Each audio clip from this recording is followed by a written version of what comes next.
Alors, le résultat d'apprentissage aujourd'hui était d'apprendre à utiliser certaines applications du produit vectoriel et du produit scalaire. OK? Parce que dans la dernière leçon, nous avions vu que un produit vectoriel, c'était essentiellement la multiplication de deux vecteurs selon la règle de la main droite pour connaître la direction auquel le vecteur va s'en aller. Dans cette situation-ci, nous allons voir un exemple concret qui utilise les équations que nous connaissons déjà. Ce qui est important de connaître au début, c'est que lorsqu'on dit le moment d'une force, OK? Mettons que j'applique de la force de. Là, je vais prendre ça complètement au hasard. Là. Si j'applique une force de 6 newtons, OK, à 0,1 mètre d'un axe qui tourne, c'est la même chose qu'appliquer 0,1 newton à 6 mètres d'un axe. On appelle ça le moment force. Okay, sur le moment à force, qu'on représente par la lettre grecque tau, c'est la mesure d'efficacité d'une force qui fait tourner un objet autour d'un axe. Donc, comme un train, il y a des leviers qui vont faire tourner les roues. Il correspond au produit vectoriel pour le trouver. Okay? So, c'est le produit vectoriel du bras du levier et celui qui relie l'axe de rotation au point où la force est appliquée. Donc, si vous avez taux, c'est R croix F. F, c'est la force que j'agis sur l'objet, puis R, c'est le bras du levier θ. OK? Pardon, c'est le bras de levier sous la force qui est sur le bras de levier. Donc, j'ai R croix F.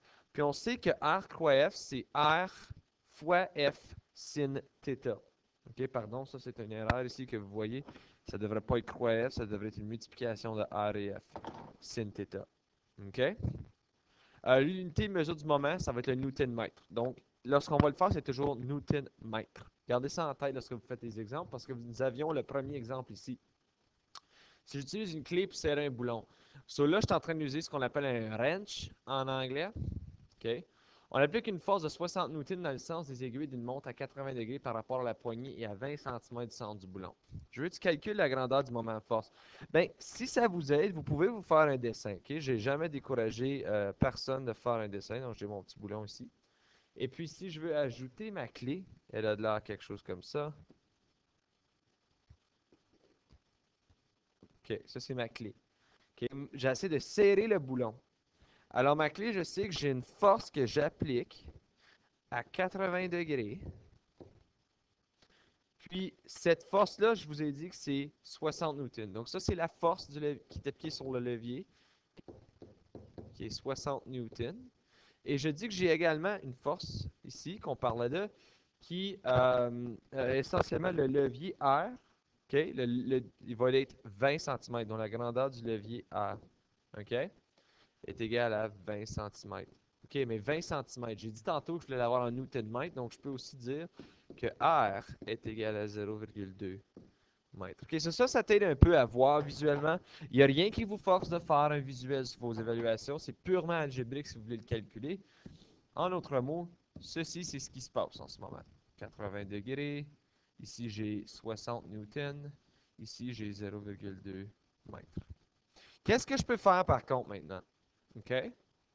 J'ai deux extrémités qui se touchent. Je peux faire une translation du vecteur ici. OK? Donc, je peux l'apporter ici. OK? Puis j'ai encore 80 degrés et j'ai encore 60 newtons. J'ai fait une translation de ça. OK? En regardant ma translation, je peux maintenant visualiser, ça va être quoi? Mon produit vectoriel. Mon produit vectoriel qu'on appelait taux. OK, pardon, mes allergies, c'est le temps de l'année. Ma grandeur de mon taux est égale à la grandeur de mon R fois la grandeur de mon F fois le sinus θ. Je crois que j'ai assez d'informations ici pour trouver tout ça. Donc, je vais pouvoir dire que la grandeur de mon R, c'est 0,2 fois la grandeur de mon F, c'est 60 fois le sinus de 80. Si vous parvenez à calculer tout ça, ça va vous donner 11,8 Nm comme réponse finale pour le moment force. OK? Dans B, par contre, je te demande, c'est en quel sens que le vecteur moment de force il va pointer. Là, pour savoir ça, c'est R croix F, n'est-ce pas? Donc, vous devez utiliser la règle de la main droite. Vous devez partir de ce vecteur ici, fermer votre main dans cette direction-là. Dans quelle direction est-ce que votre pouce il va pointer? votre pouce va pointer vers le fond. OK? Quand tu peux pas plier ta main par en arrière, tu dois la plier par en dedans. Votre pouce, il pointe vers le fond. Ce qui veut dire donc, le vecteur pointe vers l'intérieur.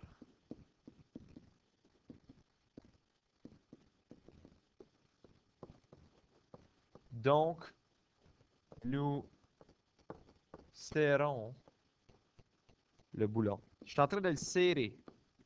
OK? Je suis pas en train de le lousser, si vous permettez. OK? Je suis en train de faire... OK, mais c'est pas un socket, là. C'est une clé. Bon.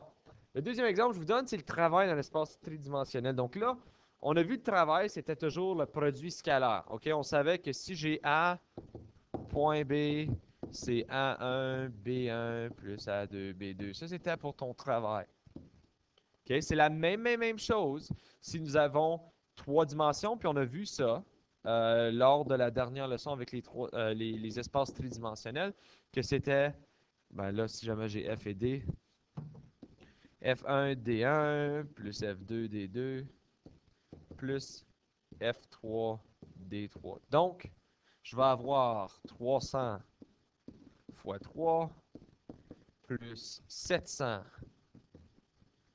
fois 1 plus 500 fois 12.